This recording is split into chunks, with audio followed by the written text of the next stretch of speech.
If you would indulge me for the next few minutes, I'd like to talk to you about leadership. And I know leadership is a much used word. It's used in the title of this program. Unfortunately, it's, in my opinion, more often than not, either misused or used improperly in what a leader is and what leadership is. So I'll ask you, what do you think, or what do you believe are the most important aspects of leadership? This is a question that's often raised quite a bit, especially by youth in your position who are just beginning a leadership journey. Over the years, I've given this quite a bit of thought, and my reflections keep pointing me towards the same conclusion. Leadership, more than anything else, is about the power to influence and mobilize others behind a cause. And the strength of that power lies in the vision, the courage, and the character demonstrated by would-be leaders on a day-to-day basis. Thomas Edison was once credited with saying, "Every significant accomplishment in the history of our civilization was once considered impossible, but all but a few. And it is those few who become leaders." Vision isn't something you get from a consultant, from a book, or from a classroom. It's not something you can buy or borrow. It comes from within. It's not to be confused with a code of conduct or a mission statement. It describes what you believe in your heart could be or should be. Whenever we have a vision of how something can be better and believe with a passion in that possibility, when we stand up with conviction and courage to challenge the status quo and commit to making a change with energy and authenticity, we can't help but bring others along with us along that path. That is the nature of leadership. And we measure the success of a leader by their impact on the world around them. The bigger the vision, the greater the change, the more people it touches in a positive way, the greater the leader. True vision is far-reaching. It goes beyond what any one individual can accomplish. And the more challenging the vision, the harder the participants fight to achieve it. We need to connect with something larger than ourselves, because that's what makes life worth living. It's what gets us up in the morning. Because making widgets, for the most part, doesn't excite us. Certainly doesn't excite me. Making a difference does. Leaders are idealists who see more than meets the eye. Leaders have seen the oak tree confined in the acorn, the world but a grain of sand.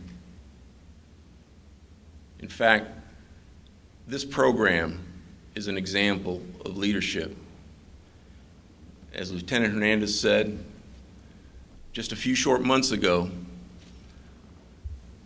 I handed Major Tully an acorn of a thought. That's all it was, a thought. And quite frankly, I thought it would be an impossible task to accomplish what we've accomplished here today in just a few more months. But it was because of leadership on the part of Major Tully, on the part of her staff, and on the part of these deputies and officers involved that we're here today and this program's a reality.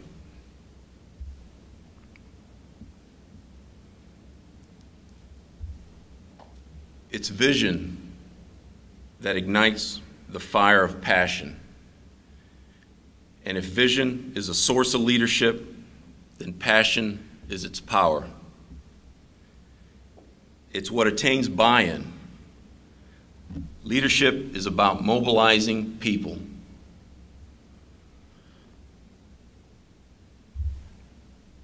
Anyone can hold up a mirror to the world and reflect its harsh realities.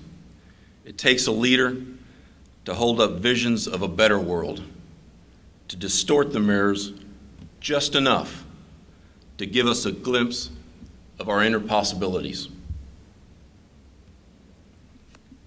The second component of leadership I mentioned earlier is courage.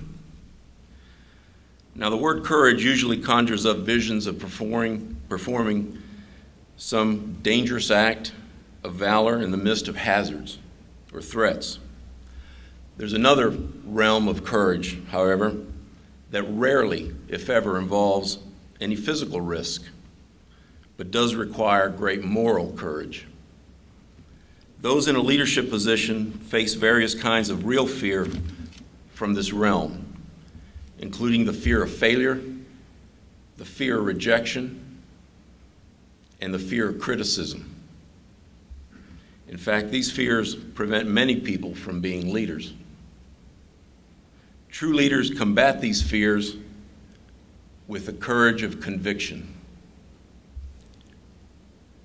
Leadership requires making decisions, and a decision always entails the possibility of error, failure, or criticism. The acute fear can often paralyze you into inaction. We all enjoy being liked, but leadership involves a willingness to experience rejection and failure.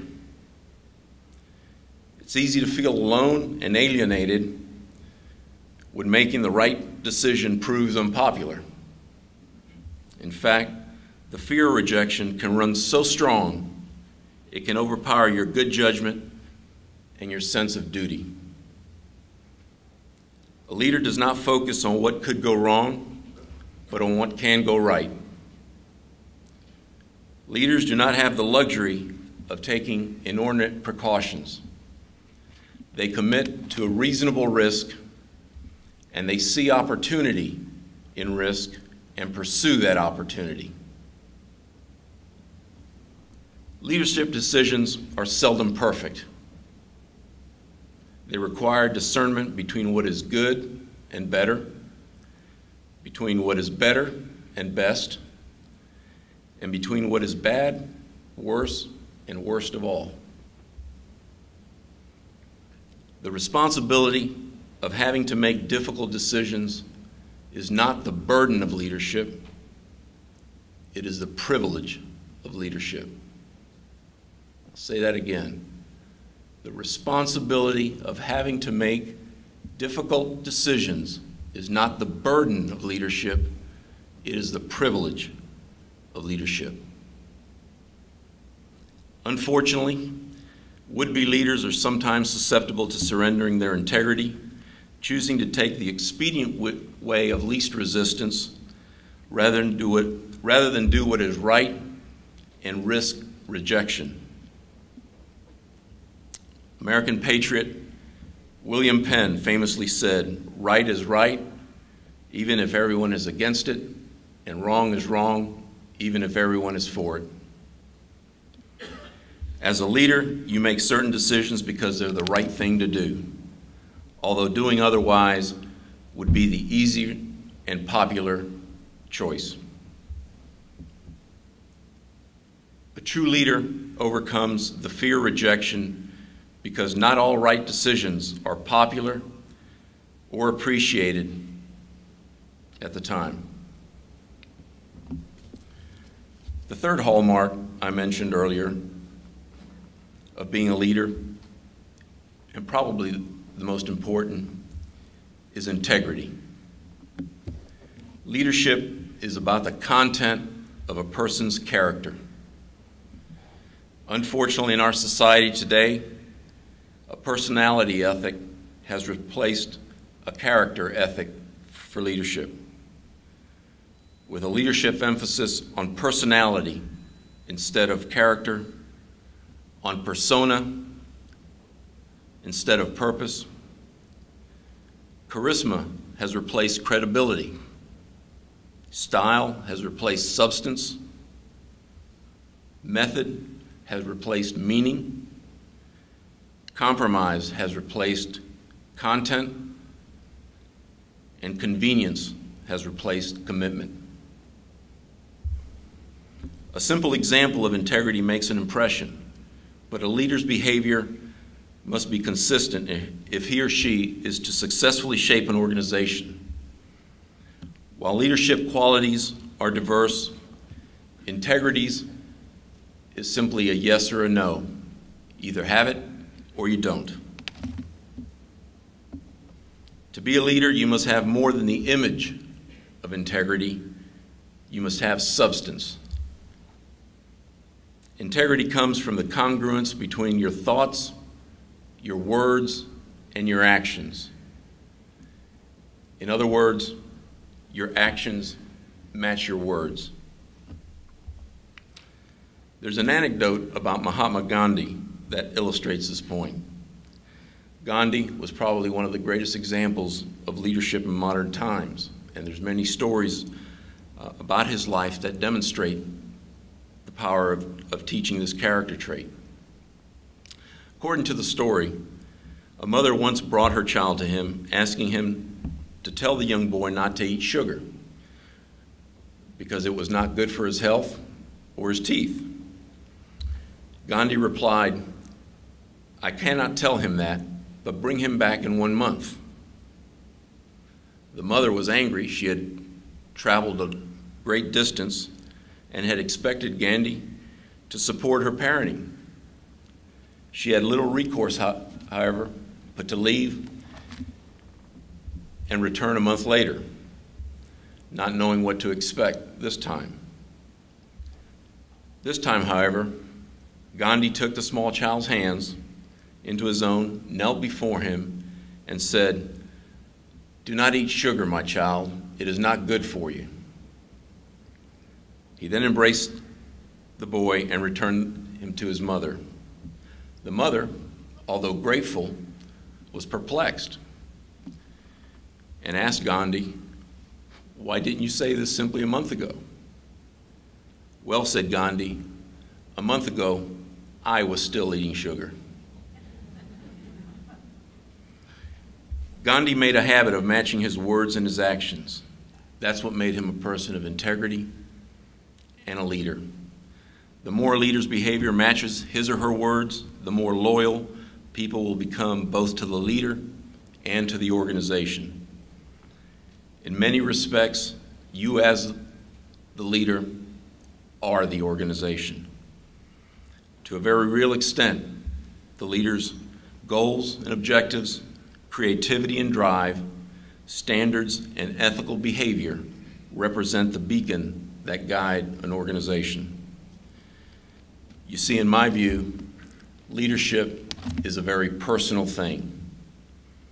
It requires preparation and experience, of course, but it involves you, your vision, your creativity, your courage, and your integrity.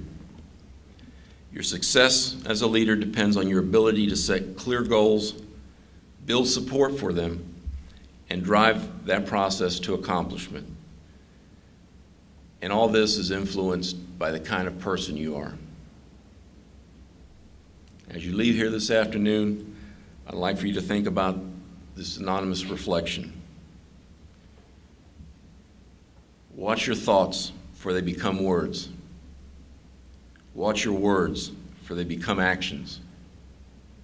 Watch your actions, for they become habits. Watch your habits, for they become character.